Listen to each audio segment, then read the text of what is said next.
Hi, readers. Welcome back to Reading Workshop. We're up to lesson number 7 in our Building a Reading Life Reading Workshop unit. Now, we're going to climb that hurdle of hard words, and we're going to see how. So, of course, last time in our last lesson, we practiced how to retell the important parts of the story. A story mountain can also help you retell important parts.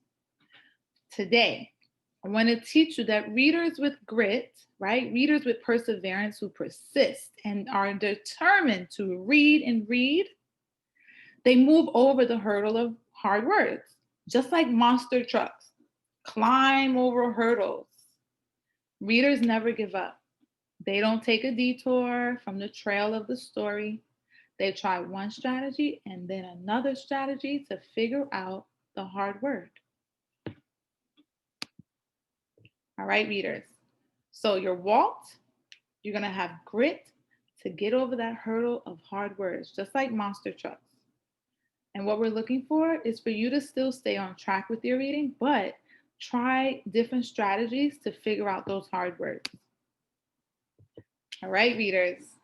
Figuring out hard words is something that readers do whenever they come to a difficult spot in their reading.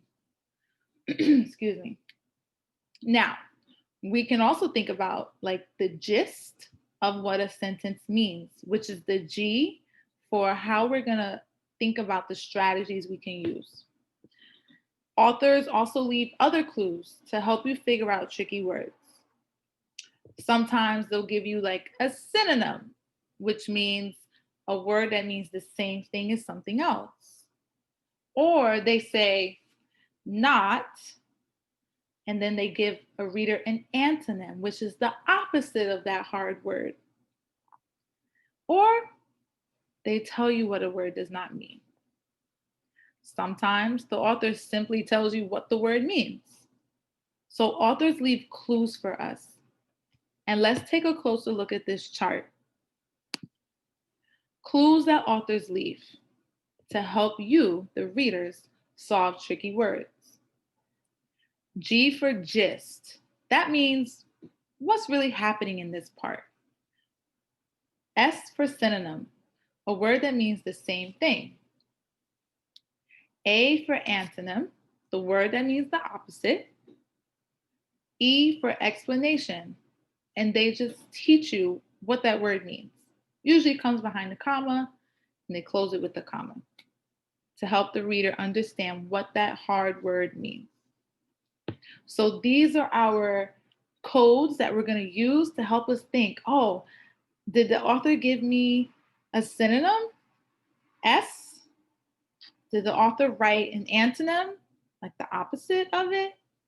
Or just what's the gist of overall what's happening in this part of the story? So here's our new anchor chart. Readers climb the hurdle of hard words by chunking the word. So these are all of your strategies that you've been practicing for possibly a few years now. You've learned them in second grade, and now you know how to tap out words from foundations. You know how letter sounds should sound and vowel sounds go. So you're able to chunk that word apart. Think about what's happening in the story. Ask yourself, does this look like a word that I've seen before? Do I know this word? Does it sound like a word that I know? Then try out different sounds. Search for clues to figure out what that word means.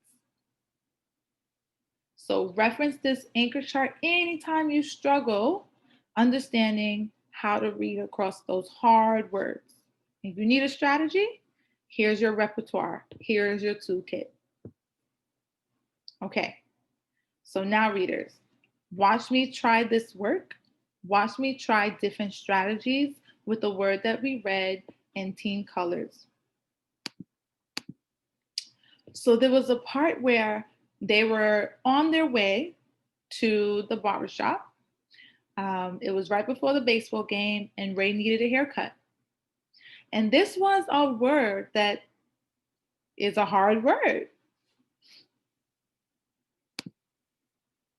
Ray and Grandpa traipsed down the cracked sidewalk of a still and stone city. The day was shaping up to be okay. Now, is that word a word that I know? Did I say it right? Did it sound right? So, first, I'm going to go with G, the gist. The author definitely told me what was happening around the story in this time. On this page, this is when they were walking on their way to get to the barbershop. So I'm thinking about the gist of what's happening, and they were walking down the street. Trace must mean a certain way that they're walking. And also, am I saying it the right way? Could it be triumphs or trapped? So I knew it wasn't trapped because it didn't make sense in the sentence, right? That's another one of my strategies.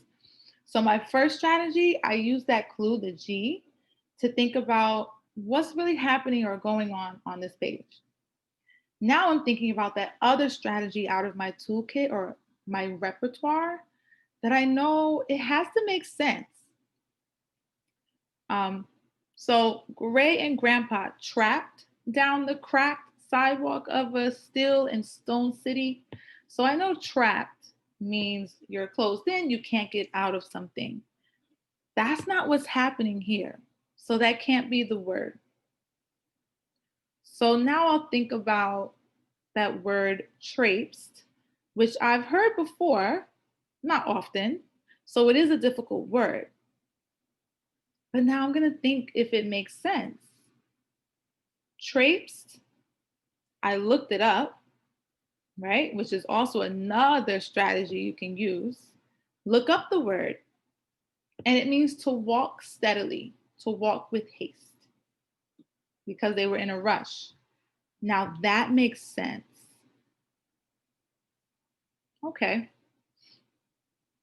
Ray and Grandpa walked steadily down the cracked sidewalk of a steel and stone city. All right. Talk to your partner. Does that make sense?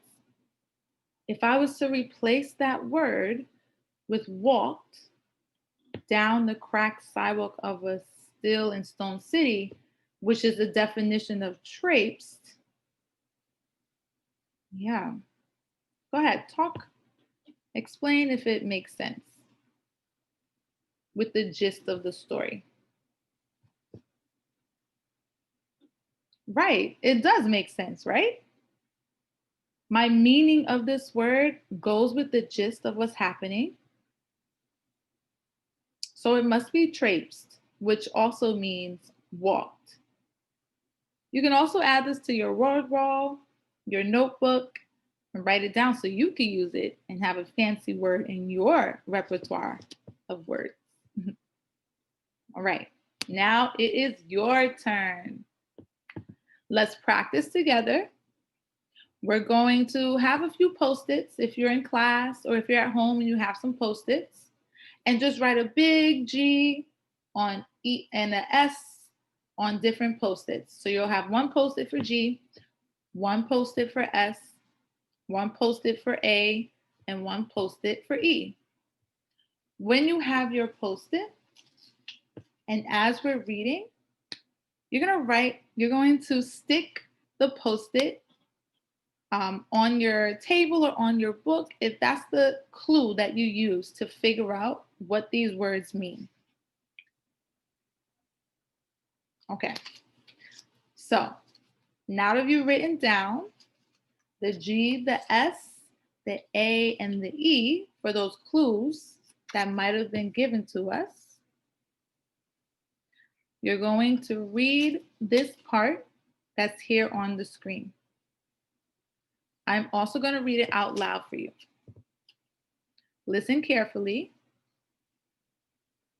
and think about what those words might mean. So first, you're going to read it, and then I'm going to read it, and then you're going to look for those clues that the author left for those tricky words that I highlighted here. I'll give you a minute to read it for yourself.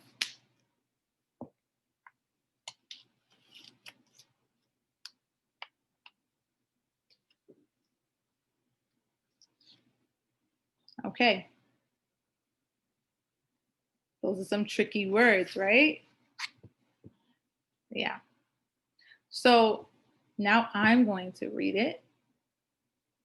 And so far, I know I'm gonna use the G, the gist of what's happening in this part. So you should have stuck that up somewhere because already that gives me an idea of what those words might mean. I also know there might be a synonym, maybe, somewhere. So I'm gonna look for a synonym and I'm gonna think about the gist of the story. So hopefully you did this with your partner. Ray tried not to worry as more hair fluttered onto the hardwood floor. He tried not to worry when Grandpa's normally calm face drew into a perplexed frown. Now, if those two words were also hard for you, I can use the gist, or you can use the gist of what's happening. Thinking about them in the barbershop, in this part of the story, we know that hair does something when it gets cut. Thinking about them inside of the apartment now with Grandpa, who didn't know how to cut hair. The hair must have been flying or just not neatly falling. So I'm using the gist right now to understand what's happening, visualizing what's happening and what could fluttered mean. That was a hard word, not a word that I use often. So what could that word mean? All right, so I'm going to hurdle with this hard word and I'm going to say that it means it sort of fell whimsically, which means like a feather falls, kind of, ooh, fluttered. I'm going to go with that just because I'm envisioning Grandpa's cutting Ray's hair. He doesn't really know what he's doing. So it's probably flying everywhere, but not like a lawn blower, leaf blower, but more like a flutter down to the floor. Okay. So that makes sense. So that word must be right. My meaning and my understanding of it must also be right. Okay, another tricky word is perplexed. That was hard for you to read on your own. Maybe it wasn't. When I think about this sentence, he tried not to worry when Grandpa's normally calm face drew into a perplexed frown. If that was hard for you, the word frowned is that synonym. It can be a frown, but it could be a little tricky in how that frown is made, right? Like a, ooh, or I don't know what's happening here. So I'm thinking and visualizing what that must look like.